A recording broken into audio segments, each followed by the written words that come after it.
আসসালামু আলাইকুম।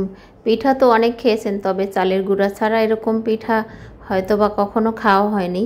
চালের গুঁড়া না থাকলেও কোনো প্রবলেম নেই, এই পিঠাটা আমি চালের গুঁড়া ছাড়াই তৈরি করেছি। চলুন দেখা যাক। প্রথমে আমি নারকেল কোড়া নিয়েছি 2.5 কাপ। আর যতটা পুর তৈরি করতে চান বা যেরকম পিঠা তৈরি করতে চান সেই অনুযায়ী নারকেল গুড় দিয়ে দিবেন। এরপরে আমি গুড় দিয়ে দিচ্ছি, 1.5 কাপের মতো গুড় দিয়েছি। যে যেরকম মিষ্টি খেতে পছন্দ করেন সেই অনুযায়ী দিলে চলবে।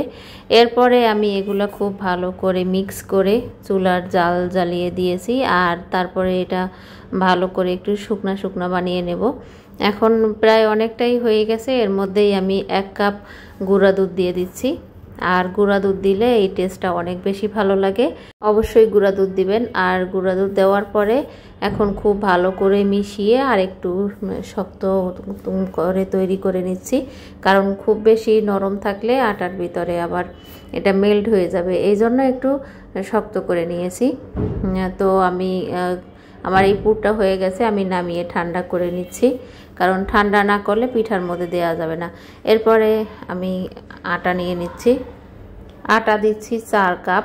আমি একটু বেশি পরিমাণে তৈরি করব, তাই আপনারা যেরকম ইচ্ছে পছন্দ অনুযায়ী তৈরি করতে পারেন, 1 কাপ দিয়ে বা 2 কাপ দিয়ে। আর এখানে ময়দাও নেওয়া যাবে। এরপরে আমি স্বাদ মতো লবণ দিয়ে দিচ্ছি। আর এই শুকনো 2টা উপকরণ একটু ভালো করে মিশিয়ে নিচ্ছি।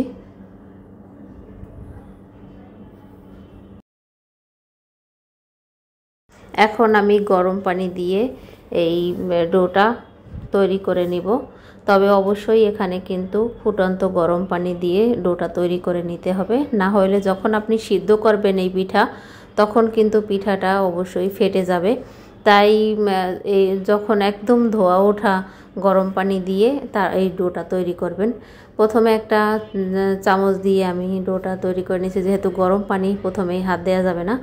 এরপরে হাত দিয়ে ভালো করে মথে নিচ্ছি। আর তারপরে আমি ছোট ছোট ডো করে নিচ্ছি, যে এক একটা রুটি তৈরি করার জন্য বড় আকারের এক একটা রুটি তৈরি করব। আমি 4টা ডো এর মতো তৈরি করে নিচ্ছি। আর এখন এগুলো ঢেকে রাখছি, আর একটা দিয়ে আমি একটা বড় রুটি আকারে তৈরি করে নেব। প্রথমে এই পিঠা অবশ্যই খুব বেশি পাতলা করারও দরকার নেই, আবার মোটা করারও দরকার নেই। খুব বেশি মোটা করলে তাহলে দেখা যাবে পিঠা ফেটে যেতে পারে। আর পাতলা করতে পারেন, অসুবিধা নেই, তবে অনেক বেশি পাতলা করার প্রয়োজন নেই। এই যে আমি মোটামুটি পাতলা একটা রুটি বেলে নিছি, রুটির মতো করে নিলেই হবে। এরপরে আমি এরকম একটা গ্লাস দিয়ে তারপরে কেটে নিচ্ছি। আপনারা যেরকম কুকি কাটার দিয়ে কেটে নিতে পারেন, কুকি কাটার দিয়ে কাটলেও এটা খুব ভালো শেপ আসবে। এরপরে আমি এগুলো সব একসাথে নিয়ে নিচ্ছি। এখন এর মধ্যে আমি পুরগুলো দিয়ে দিচ্ছি, যতটুকু প্রয়োজন পুর দিয়ে তারপরে চারপাশ আর কি মুড়িয়ে নিচ্ছি। আপনারা যেরকম ইচ্ছা ভাঁজ করতে পারেন।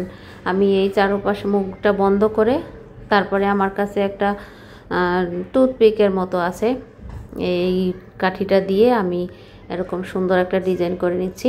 আপনার ইচ্ছা হলে এরকম ডিজাইন চামচ দিয়ে করতে পারেন বা হাত দিয়ে করতে পারেন, যে যেরকম ইচ্ছা করতে পারেন। তবে আমার কাছে এটা খুব সহজ মনে হয়, তাই আমি এরকম করে নিয়েছি, আর দেখতেও খুব সুন্দর লাগে। যারা অনেক সুন্দর ডিজাইন করতে পারেন তারা তো অবশ্যই সেরকমভাবে করবেন, আর না হলে আমার মতো এরকম করে নিতে পারেন সহজ পদ্ধতিতে।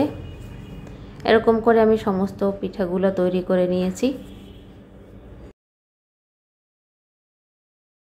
সব পিঠাগুলো হয়ে গেলে এরকম একটু ছড়িয়ে রাখতে হবে, একটার সাথে একটা লেগে গেলে একটু প্রবলেম হয়ে যাবে।